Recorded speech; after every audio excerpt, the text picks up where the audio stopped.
اے نبی صلی اللہ علیہ وآلہ وسلم، ہم نے تم پر قرآن اس لیے نازل نہیں کیا کہ تم مشقت میں پڑ جاؤ، مگر ہر اس شخص کی نصیحت کے لیے نازل کیا ہے جو خوف رکھتا ہے۔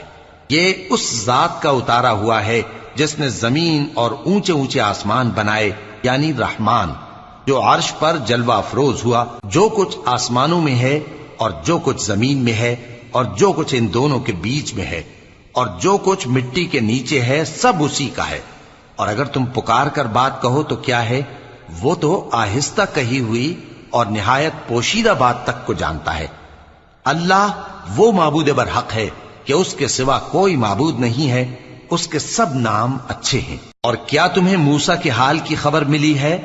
جب انہوں نے آگ دیکھی تو اپنے گھر والوں سے کہا کہ تم یہاں ٹھہرو، میں نے آگ دیکھی ہے، میں وہاں جاتا ہوں، شاید اس میں سے میں تمہارے پاس انگارہ لاؤں